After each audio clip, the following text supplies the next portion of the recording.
لو بتحبي الجلاش وما عندكيش وقت تعمليه علشان التوريق، وكمان احيانا الشربات ما بيظبطش منك، تعالي نعمل النهارده مع بعض طريقه بسيطه طعمها حلو من غير ما تورقي الجلاش، وكمان من غير ما نعمل شربات، وحاجه كده طعامه وفخره من الاخر.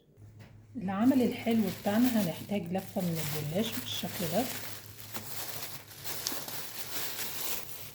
اي لفه جلاش عندك حتى لو كانت متكسره او متقطعه هتنفع في الوصفه دي. هحتاج كمان كوبايه من السمنه السايحه، او سمنه على زيت او زبده على سمنه، المتاح عندك استخدميه.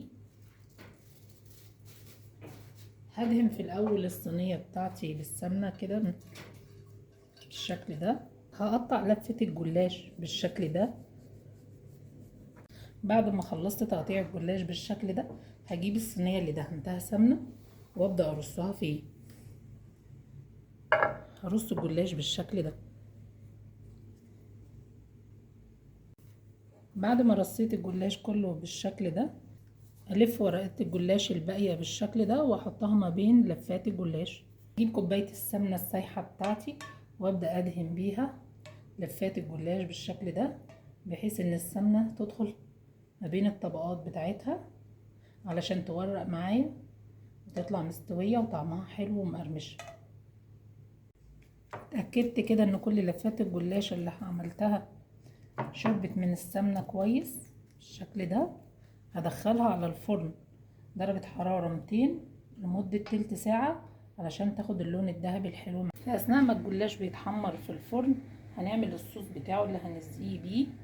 هجيب كوبايتين من اللبن النباتي، لبن اللوز أو لبن الصويا المتوفر عندك، أو لبن الحليب العادي زي ما تحبي. أضيف عليهم 3 معالق من الكريم شانتيه النباتي الخام. هضيف 3 معالق من السكر، معلقة كبيرة من النشا، واقلبهم. لو حضرتك عايزه تضيفي بدل النشا الكاسترد ضيفي، او عايزه تضيفي باكت كريم كراميل ضيفي، اللي متوفر عندك ضيفيه. هقلبهم لحد ما يغلوا معايا. بيغلي معايا الصوص بالشكل ده، احنا عايزين القوام الخفيف ده. هنطفي عليه ونسيبه لحد ما يبرد. بعد ما خرج الجلاش معايا بالشكل ده من الفرن واخد اللون الذهبي الحلو ده، هجيب الصوص بعد ما برد وابدا انزل بيه على الجلاش بالشكل ده.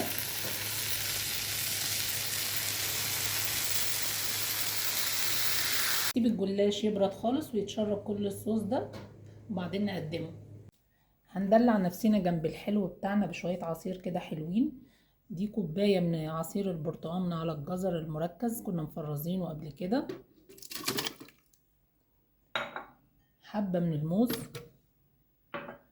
كوباية من المية الساقعة او اللبن زي ما تحبي، معلقتين من السكر او العسل زي ما تحبي.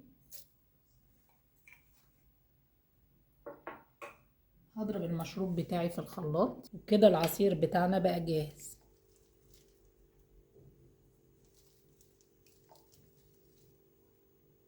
بعد الجلاش بتاعنا ما برد بالشكل ده وتشرب الصوص اللي احنا عملناه، هنزينه، والتزيين ده اختياري. شوية مكسرات او شوية جوز هند بالشكل ده. طرية جدا وطعمها حلو، مش هتبطلوا تعملوها من حلاوتها. وبألف هنا.